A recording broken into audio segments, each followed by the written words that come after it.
यह कहानी है एक चुड़ैल और एक बुद्धिमान लड़का का।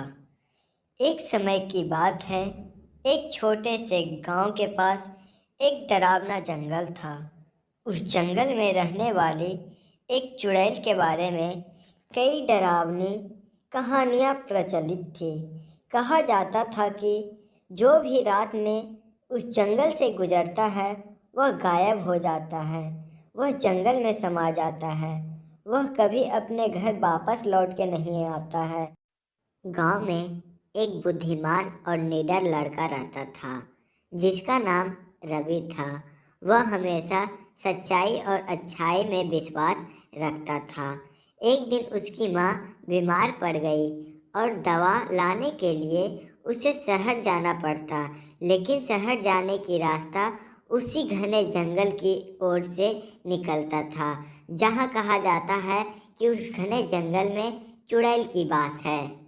रवि अपनी माता के ममता में आकर जंगल के रास्ते शहर जाने का निर्णय लेता है।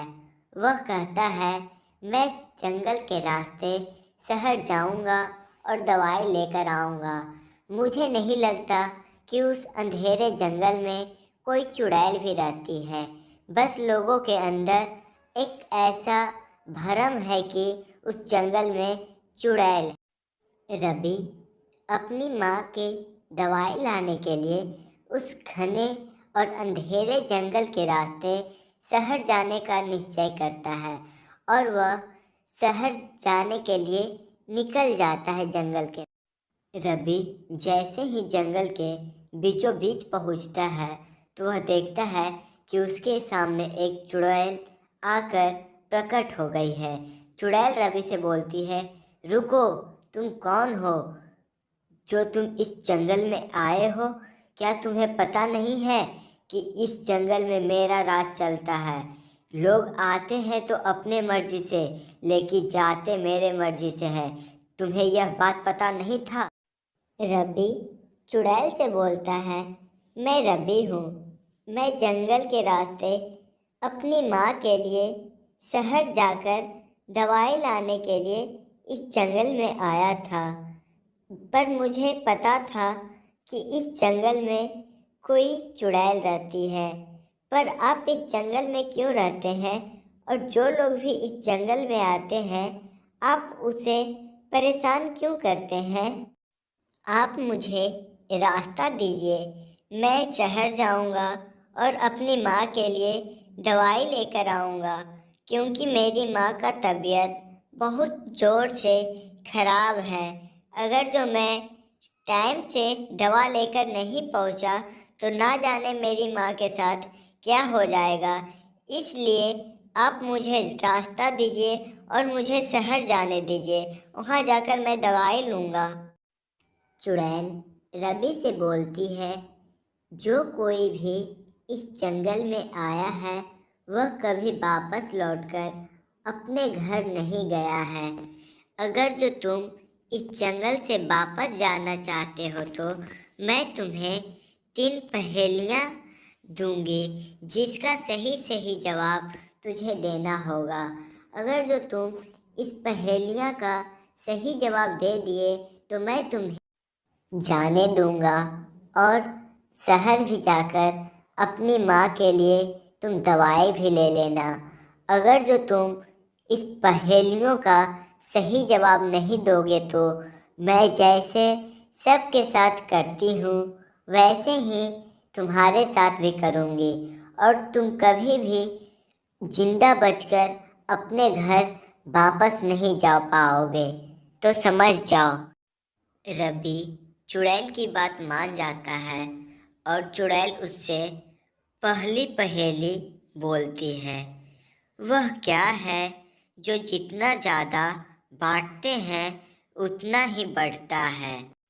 रवि कुछ देर सोचता है, उसके बाद बोलता है, प्यार और ज्ञान। हम जितना बांटते हैं उतना ही ज़्यादा बढ़ता है। चुड़ैल रवि से दूसरा पहेली बोलती है, ऐसी कौन सी चीज़ है जो हमारे पास होती है लेकिन हम उसे देख नहीं पाते। और इसका सही जवाब दो और बताओ हमें। रवि बोलता है, परछाई और आत्मा। यह तो हमेशा हमारे साथ रहता है, लेकिन इसे हम कभी देख नहीं पाते हैं। चुड़ैल यह सब देखकर आश्चर्यचकित हो जाती है और तीसरा और सबसे कठिन सवाल पूछती है, ऐसी कौन सी चीज़ है जो बिना पंखों की उड़ सकती है और कहीं भी जा सकती है। रवि इसका भी बहुत आसानी से जवाब दे देता है, आत्मा। आत्मा कभी भी कहीं भी जा सकता है और कहीं भी उड़ सकता है। जब रवि चुड़ैल की सभी जवाबों का उत्तर दे देता है तो चुड़ैल रवि से बोलती है, तुम वह पहले इंसान हो जो मेरे सारे सवाल का जवाब दे दिए।